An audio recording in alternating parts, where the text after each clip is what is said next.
Hello, everyone. Welcome to another episode of Cloud Cafe podcast. I'm your host, Gunjan, and today we have our guest here, Jorge. Hello. Good afternoon, Gunjan. Jorge is Practice Cloud Lead Security here at Xebia. He is also a co-organizer of Google Cloud User Group BeNeLux, which he is trying to spread to the US as well pretty soon. Pew. Well, happy to have you Thank here, Jorge. So we can start with all the conversation. Yeah, let's start with good coffee, right? I mean, I'm getting thirsty. I have coffee. Do you have it? Yeah, let me grab it. I've got some fresh coffee here from Giuliano. Thank you. Thank you, Giuliano.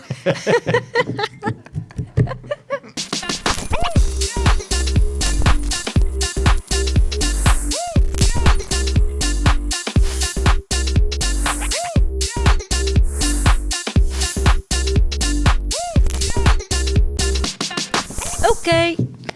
Hey, Jorge. How are you? Hey, Gunjan. Good. I'm doing really great. Great to have, not to have you here, but to be here on your show. Well, it's my pleasure. So, Jorge, I stalked you a little bit on LinkedIn. But I saw that you are a practice lead for Google Cloud Security. You are a Google Cloud Security architect.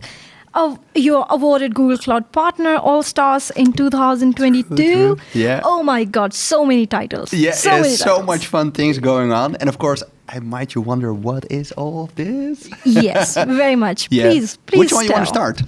Well, maybe you can tell us about the recent one, which is for the Google Cloud Partner for All-Stars 2022. Oh, great. Yeah. So actually, I was awarded 2022, the Google Cloud Partner Award. And it was for the solution and engineering part.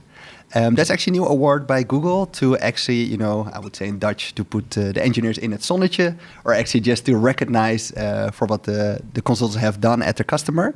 And it was especially for what I did at Molly. I had a security project for 1 year at Molly. And it made a lot of impact. And we had a great collaboration with Google for a new solution, but also the existing one. And really building on top of that and doing cool stuff for our customer. Wow, amazing. So can you tell us a bit more about the project that you did at Molly? Of course. It was all security related, of course. But I think in a nutshell, what we did, we built up the security team. In the beginning, there was only, I think, one security person. Well, of course, the Nederlandse bank, the regulator wasn't happy with that, of course, because we want to have more people to make sure to monitoring everything, to make sure things are secure. So actually we help them building up their security team, but also the capabilities and the sense that they're really, getting better in recognizing threats on security in their cloud, but also able to mitigate them. And also help all the other projects that go to the cloud, that they stay secure, but if something happens, that they're able to secure it. Wow. Yeah. Wow. So what made you start your career in cloud? Ooh, good one. Well, actually, before I started in cloud, I was on-premise. Oh. Even in data center. So really the nuts and the bolts, working with that. That is quite a change. That is quite a change. I think 2014 was that. We were doing like our own hosting. So we had 2 data centers, making sure these servers could fill over and synchronize with each other. But I think having the pain, but also maybe the joy of on-premise made me actually wondering for something like the cloud. Yeah. I think that's really something why I love it. Sometimes you hear some system administrator like, the cloud, what will I be doing, in the upcoming years? And for me, it's really easy and I love it because you don't have the hardware to take care of. You can just focus on the functionality and the security of it. Yeah, but what made you start in Google Cloud? Because Google Cloud came a bit later than Amazon. That's true, yeah. Well, Amazon, of course, was one of the first clouds. But what I really love from Google is actually, I think they're number 3 when you look at the hyperscalers, so the AWS, the Azure, and Google. But I really love they're more like the underdog in a sense, like they're not the biggest one when it comes to cloud customers. But I think what's really cool, that they are one of the largest when you look at the amount of internet traffic of the whole wide world goes through their data centers. I think 40% of all the internet traffic goes to Google data centers. And it has to do, of course, with Gmail, YouTube, Google Maps, all those kind of services. And I really love it from that perspective. Like, hey, they have a big impact on on the internet. But also when you look at security, they have Project Zero. They have a lot of other teams that work continuously in making Google products secure. But also all the other products that Google is using, the software, open source, they also try to help and secure that. Amazing. Yeah. So how has cloud security changed in Google since you started? Really good question.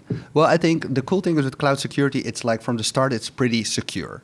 But I think when the things start happening, the challenges when you put some workloads in it, meaning some infrastructure you deploy and the data that you add.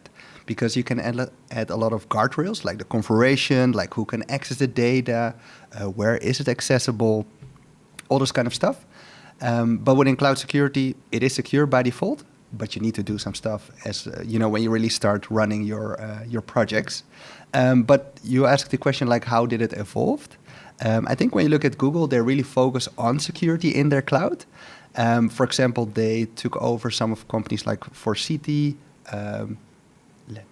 Mandiant. That's also one of the companies. Like that's really a threat intel, really big company and well known. Because I think Mandiant was one of the first companies, cybersecurity, that detected the APT0, and that was actually China. APT are actually the advanced persistent threats, and it was actually China. So they did discover these hackers that tried to get into the American government, and that's pretty awesome to see how they can do that. That capability that they get from Mandiant, they acquired, that's something they also put back within Google Cloud. But you also see a lot of other cool guardrails that they have within Google Cloud to protect and get also more insights in your workloads. Wow, amazing. So when we are on this note, I would like to know more about your day-to-day. Like you are a cloud security architect. Exactly. So what do you do every day? Well, great. Yeah, great question. Well, I think what most thing that we do is starting with analyzing, of course, like what's a problem? Because you have like things like compliancy, of course, misconfiguration, vulnerabilities. Vulnerabilities pop up day to day, right? Because we're using software, vulnerabilities get discovered by hackers. So these all involves analyzing like what's the problem, how can we solve it, but also how big is the impact? Like if something is, has a vulnerability, are hackers be able to go in? And this has, of course, to do is the service exposed externally or only internally? What kind of data is in there? All those kind of assets we look at to make sure, to get an insight in how big is the threat, the possibility that they may get in, and what will be the impact. So it's really cool. That's really the analysis part. But we also, of course, try to solve the issues from engineer part, but also designing like, hey, if we've designed a solution, how will it impact the current functionality of the system that they have? Okay, amazing. Yeah. Good to know. So just curious about, when you started in cloud, how things have changed until now, because you're working with different clients every now and then, right? Yeah, exactly. So how things have changed, and what is the biggest security threat that you have come across? Ooh, that's a good one. I think starting with the biggest security threat, I think there it's really on the misconfiguration side. Of course, you have the vulnerabilities. But, although there's a lot of advisory, when you look at the Google Cloud, when you set it up, people don't, companies don't really always have the urge to do it now because there are a lot of other stuff that they're working on. So I would say misconfiguration combined with vulnerabilities, but in specific, the supply chain attack. Vulnerabilities could be that you need to update your Linux or your Windows operating system, but the supply chain attack is more about the packages that you use in your software. For example, think about some Python, maybe some Go module, something else. So you get it from the internet, open source. And of course, what a hacker could do, it could try to target one specific company. But what if you could sneak your malware, virus, whatever, into a package, open source, and a lot of companies are using it. Just like Log4j was one big attack with SolarWinds, where they were able to sneak in. SolarWinds is a software company that makes software to manage other companies. So if you could sneak into there, you could attack a lot of other companies. Wow. And that's what it could do. Yeah. So I would say the misconfiguration and the vulnerabilities, but then specifically the supply chain attack. Yeah. Nice. Well, that's very scary. So it is, but the cool thing, there's a lot of things to do, in order to protect it, to get insights where those threats happening, and there are a lot of cloud-native ways to protect it, like the egress traffic, what goes out of your cloud, but also what comes in. Google have a lot of cool services around that. So there are a lot of threats there. That's one thing for sure. But there are a lot of way also to protect and to mitigate against the attack. So that keeps me asleep at night. Wow. Sounds exciting, honestly. Yeah, it is. Yeah, it's never a dull moment because, maybe a company says, Jorge, I don't want to do too much in the cloud. Let's keep it, there. But because the world is changing a lot, right? New vulnerabilities pop up, misconfigurations, maybe some new compliancy, or just changes that the end user wants. So yeah, a lot of complexity, but it's never a dull moment in that sense. Yeah. Yeah. So what made you stay in cloud for so long? Ooh. Well, I think because it's evolving rapidly, the cloud. Every day there are new changes updated to the cloud. For some of our customers, we even do a Google Cloud roadmap update, meaning that we look like what are the latest changes within Google Cloud, so all these services that they have. But then we have like a curated list, like, okay, this is the top 100 things that has been changed, but only these 10 are relevant. We present it back to the customer from our beautiful studio. But then we also have demos and some other knowledge sharing really on these changes for them, making sure like, hey, this is the latest and greatest stuff that is there in the cloud and how to utilize it. So that's really something cool because, it's changing so rapidly. For example, Google Cloud Next is coming up, talking about changes. Expecting a lot of new announcement on the cloud, security related, of course, but also compute and ML, machine learning and AI. Yeah. Yeah. When we are on the topic of machine learning and AI, so I recently saw that there is a launch of Bard. Yeah. So, and I also saw that you posted on LinkedIn about it. So That's pretty true. excited. Yeah. So can you shed some light on that? Yeah. Well, Bard is actually generative AI. There's, of course, some competitive solution like ChatGPT. I think we can call it really, right? We're not Google sponsor. No, but Bard is really generative AI. So you can have like prompts. You can just ask him questions like, help me with this. Or I have this kind of code. I would say, for example, in PHP, translated to Go or some other language. But it can also help you solve like, hey, how many pizzas do I need to order when I have, 100 people, how many slices, that kind of stuff. So it's pretty helpful in that sense. It can help also create and generate content for blog writing, that kind of stuff. But do you think that it is also going to affect the cloud security and the security measures that you have right now in plan? Well, I think it will enhance the security, so I don't see it as a threat because we have a lot of threats, of course, ready to cover. But the AI really can help. There's actually a security palm. Palm is the model that Google has within their cloud, and they call it SecPalm. And with that, it can help you to tap in this AI learning model and to actually get more insights of the threats within your cloud. So it's pretty cool because it injects all the data from different customers. So I think it will really help and also actually automate some of the stuff within security. So I think it's really great enhancer. Very nice, very nice. Well, I remember that there were some security issues with ChatGPT when it started. So what is Bard learning from that incident? Good one. Well, actually, I think the best thing that we all need to learn from these kind of services like ChatGPT or Bard is that we need to be really careful what data do we put into it. Because in the end, all the data will be put in this big data model, right? And there are actually some hackers trying to ask the right question. They call it the prompts. They even something like prompt engineering, something you could become, obvious. Just to ask the right question in order to get the system to expose passwords or some other sensitive data. And of course, Google, but also ChatGPT, they're trying to put in some measurements to prevent this from happening. But I think the best thing would be not put sensitive data in there, specifically because there are also, I would say ChatGPT, Bard are more consumer services. And there are a lot of alternative services, more to the enterprise. Google has Vertex AI LLM. So it's a long name, but in the end, you can also ask these prompts like, hey, help me solving this problem, or analyze this data and summarize it. But the cool thing is then the data that you have there in your model, the question that you ask, everything stays within your Google Cloud. Okay. So it's really secure and it won't be shared with Google or with other customers. But how is Vertex AI helping engineers every day? So are you using it? No, I'm not using it currently. No. But there are some cool things like Duet for Google Cloud. So Duet AI is some of the brands that they have for these services. But one of the cool things is it can help you during coding You can, for example, set a comment that you want, for example, create a cloud storage bucket in your Visual Studio Code or another IDE. And then it will actually prompt and put out the code that you need in order to deploy it. Of course, you need to do some alteration. But in the end, the building blocks are there for you. And it can also help, depending on the experience level of a developer or an engineer in this case. It can also explain what the code is that he's looking at. So it's pretty cool in order you can get even people that are beginners to understand the code better.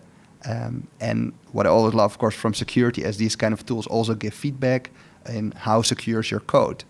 Because with security, the earlier you start in the process, so actually during writing the code, the faster and cheaper it is to solve these issues. Okay, so, very nice. So I think it is also very good for training purposes then. You mean the feedback that it can give, or at least helping? Yeah, it is, yeah. And I think in that sense, learning coding or working with the cloud is not about, memorizing what kind of code you need to type, right? Like code lines. But it's really more about the concept, how to put this together, what are the risks, how to configure it, knowing the best practices. And of course, in the end, being able to apply it. Otherwise, you just keep talking about it and not actually putting the boots in the cloud, I would say. Well, yeah. Well, very interesting. But I recently attended a Google Cloud meetup group with you. Oh, really? Right? And I was there. You were there, definitely. So tell me about it. Like, how did you start it, and how did you come up with the idea? Yeah, great. Well, actually, with the Google Cloud User Group meetup, I think it started 2 years, actually longer, 2 or 3 years ago. But I think one of the founding fathers and mamas was, I think, Annemieke and Fat. Fat from Google, and Annemieke, of course, from Xebia. And when I joined Xebia, I think a year and a half ago, Annemieke asked me, hey, we are doing this. Would you love to join? Before that was all online, all these sessions. And now I'm glad that we're doing this in person, because what I really love from the Google Cloud User Group is it's bringing all the enthusiast people around Google Cloud together. If you're a student, if you're a cloud engineer, partners are also welcome. We actually also doing this together with some other Google Cloud partners. So normally at a customer, you'll be, of course, each other's competitor. But here we just work together because, with the shared dream, I always call it. It always sounds romantic, but the cloud connects us all, even partners, customers, and other students, maybe people that will become a cloud engineer in the future. Definitely. But as far as I remember, the name of the meetup group is Google Cloud User Group BeNeLux. That's true. Right? So are you planning to do any meetups in Belgium or Luxembourg, per se? Because you have been doing it in Amsterdam. Yeah, I think looking at the location is really key also to see the amount of people attending actually the events. Amsterdam, I think, will be the best area also for tech and a lot of tech enthusiasts. Luxembourg will be cool. Belgium, of course, as well. We were planning one for Belgium together with some other Google events and in their Brussels office. But it's hard to do it also in Belgium and Luxembourg at the same time. So, of course, we have the dream to expand. But I think the most power and impact we can have being on site, in person. And that's a bit difficult with the team from the Netherlands only. But who know what the future brings. That's for BeNeLux. But maybe you heard about it, but there are some rumors that we're also expanding to the United States. Yes, so, Luxembourg is close, Belgium as well, but we thought we'd just jump all over the water and go to Atlanta, for example, with our colleague Laurens and Stijn, running the Google Cloud User Group from there. Amazing. So that's pretty cool, actually. So we're trying to have the great concept we have here with their food and the cool sessions. We always have great quiz, as you know, to also have the same concept applied for the United States. So tell us more about the concept. Yeah. Well, actually, the concept really, in the first place, bring the people together, right? Mm-hmm. Same shared common interest in the Google Cloud. And what we also try to do is have the speakers that really work with Google Cloud. So, for example, you won't have any salesperson. Of course, we love salesperson. So, nothing against that. But we really want to have the tech people share their stories. Like, what were the challenges in the cloud? What are your dreams? Or what have you built? Show it to the community. So mostly we'll have a short presentation, but also demos. We have some good food, because food and drinks always connect people together. So that's what we have. So we mostly have 2 or 3 presentations. We end up with a great quiz where you can win great prizes. Also for having fun and meeting up with each other and share knowledge. Well, amazing. Well, last time there were, I think, around 40 people who attended at the BeNeLux. Exactly. Yeah, right? yeah. Because talking about BeNeLux, we also try to organize it at the customer location, because we can do it, of course, at Xebia or at Google. But the cool thing is really when we have this session at the customers that actually run the Google magic, right? I mean, that's where it really happened. Yeah, it was a very different experience, because I have attended these user groups at the Google office 2 times, and also at the BeNeLux. Yeah. So the experience is totally different. But the amazing part is that we get to see who we are working with, because at Xebia we have people who are working with the BeNeLux, right? So it is quite a different experience. So very nice. Cool. But moving a bit away from this topic. Okay. Right. I'm curious, what will be the next question? Good, John. Jorge, I have seen that you're amazing with kids. Thank you. I saw that you recently did a volunteering day with kids from the violin school in Hilversum. Yeah, so exactly. What was it about? Well, it was pretty cool, because the Viola School, it was an initiative from HR. It was really awesome. And we're looking like, how can we help the community, right? The people around us, and also the future Xebians, like we call them, of course. And the thing was, like, we want to share them, like, how is working in IT? What will happen? What are the things you can do? And of course, security is my passion and the thing that I do. So we actually gave the workshop, what is cloud security, and passwords. And of course, why it's important to have strong passwords. But actually we also had the workshop with them. So they were actually really hacking, trying to look at social media profiles. Of course, it was like a siloed environment where they could do this. And based on the information that was published there, they were able to, find the passwords and try to log in on behalf of the user. Yeah. But you did multiple sessions, right? Because there were 60 kids. Yeah, there were 60 kids, so 3 sessions I did. We ended up with also a session in our beautiful studio where we are now. That was really cool, because we're doing interviews like, hey, do you want to work at Xebia? Or what do you would love to do as a work?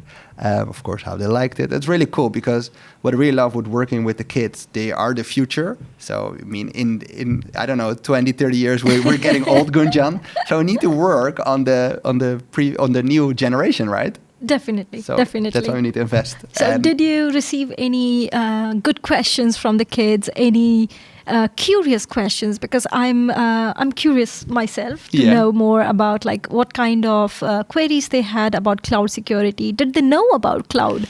Well, actually, the first one of the questions that we had were, of course, trying to see where's the knowledge. Do they know what cloud is?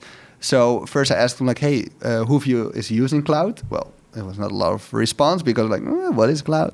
But then we had examples on the screen from Spotify, Roblox, all this kind of stuff that they're using. And they're like, okay, so these are some of the examples. And then we dig deeper. We show them videos like, how is the cloud working? Or what happens when you do a Google search? What's happening on the back, how does it all work? And then tying the story together with, of course, the security part. And then ending with the passwords and having to play around with hacking in that environment. Yeah. Wow, amazing. Yeah. I have also seen that there are some posts about storytelling nights. Oh, you mean the Xebia voorlees? Xebia leest voor .nl, yeah. Yes, that is it. It is in Dutch. I don't speak Dutch, but I really like those. So it's actually a good way to learn your Dutch, because it's, we do little baby steps and we read the bedtime stories. Yeah. Yeah. So how do they go? Are you recording them online? But most importantly, how did the idea start? Yeah, great. Well, actually, the idea started, I think, with Elena we were discussing, because Elena, our manager, she was actually a voorleeskampioen, so reading champion. I think maybe it was when she was 12, 13. So she showed us this newspaper article. We're like, okay, cool, nice. So, and we're joking a bit like, hey, reading the stories for the kids. And then we said, Emma and I together, let's do this. And that's actually how the idea started, because, of course, we have the monthly XKs, the knowledge sharing sessions, meaning that, in the evening, some mom or somebody's dad is not able to read their bedtime story. So how could we help and chip in on that? Actually, that's how we started this idea, by at least doing every month, reading the bedtime story. Yeah. Wow, amazing. Do you have any advice for people who are looking for a career in the cloud? Ooh, Ooh, good question. Good job. You're full of good questions. Love it, love it. Great. Well, if you try to move into the cloud, of course, depending on your background, but assume that you already have some IT kind of, love or at least doing something. You don't have to be coding or anything else. Could be system administrator or maybe something else. But I think one of the cool things is that you can already start, on self-paced online training like Google Cloud Skill Boost. And you also have the certificate, the Cloud Digital Leader, CDL.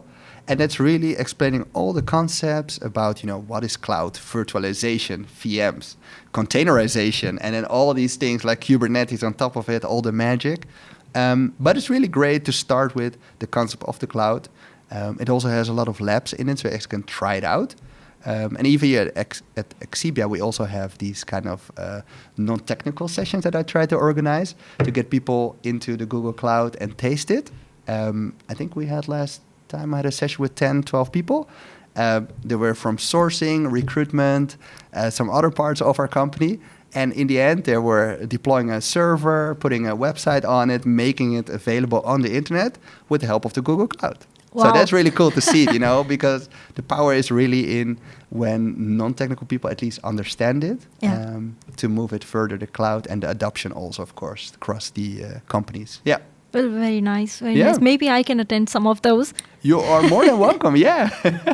So, Jorge, is there any certification which people can start with? So what would be the basic one to try for if someone is looking for cloud? Yeah.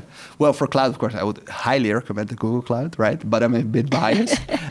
So from Google, you have the CDL, the Cloud Digital Leader. And that's really certification, the entry-level one. For AWS, of course, you also have one, but we need to ask Joris for the one. I think they have the associate kind of stuff. But I think all the major cloud providers have these. And besides having the certification, or at least starting it, you can also apply for free credits. Like with Google, you get $300 to start with. And then you can already play around. And you can imagine, like maybe after 3 months, you finish all the credits, like, I want to have more of it. Then there are also free tier services, meaning that, for example, running a baby computer, like a virtual machine, making it accessible on the internet, you can run it for free. So some services are free. Of course, they have some specific quotas on it, but you can start it and, for example, host your own website. Maybe we can host your website, gunchan.com. Someday. Yeah. Do you actually have a website? I do not, but that would be something on the charts. Maybe it could be a good challenge, getting a website from Gunchan and trying to host it on Google Cloud. I can try. I'll ask you for help. I have a very spicy question right now. Oh my God. So, I see that you're in very good shape. Thank you. I'm married, by the way. But how do you do that? Like with all the work you have to do while you're sitting, right? Mm-hmm. Because we see a lot of people who are doing desk jobs. They struggle with physical fitness. Yeah. So how are you maintaining it? Yeah. Well, really great one. I mean, in order to stay in shape in the cloud, it's also good to do a lot of things outside of the cloud. When it comes to, for example, working at the desk, I mostly stand the whole day, sometimes 6 hours. So that's always good, never skip the leg day. But besides that, I love to run. Running is really my passion, I would say, especially the half marathon, so 21.1 kilometers. Wow. That really gives me energy, and actually also gives me energy not only to relax, but also, stay in good physique. But also gives me energy to work, in the cloud and do some other cool stuff. But running is really cool, especially long distance. But what I also really love, my second love when it comes to sport, is actually playing tennis. Oh, very nice. Yeah. That's really something I love. When I say tennis, people say, what about padel? And then you wanted to ask me, right? Well, padel is very, very difficult. So do you do padel? This is, of course, I need to find a political answer, but of course, padel originates from Spain. So my roots are also Spanish, or, I would say yes.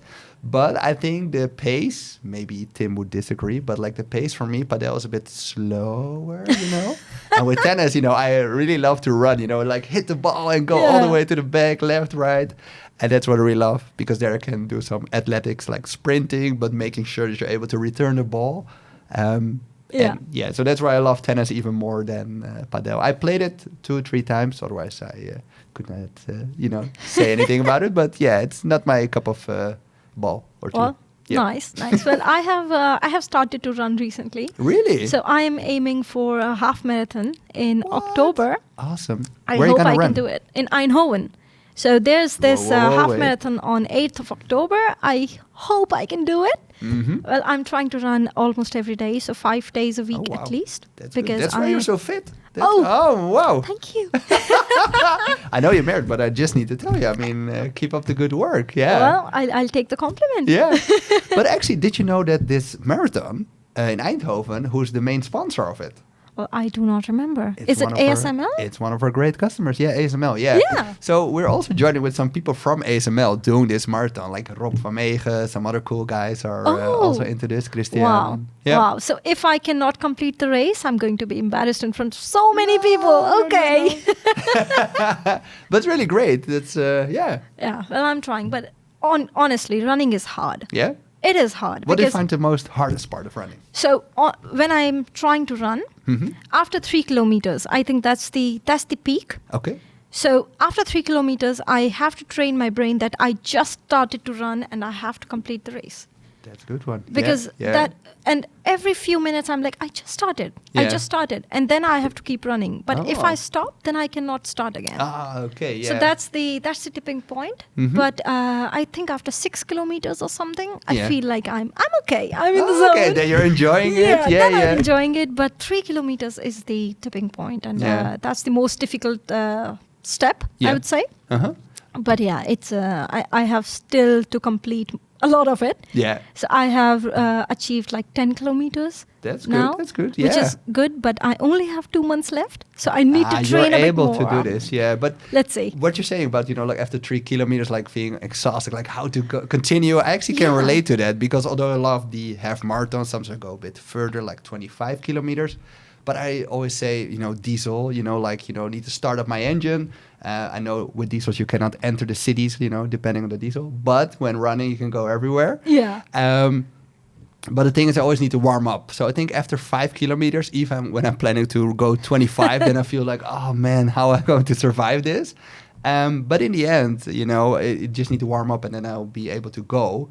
And what I always try to do running during training, I always try to think of the shortcuts. I'm like, I can go there, I can go home or get some coffee. But then I just think of it and then pass it, because of course my goal is to finish the 21 or the goal that I've set. That always really helped me getting through.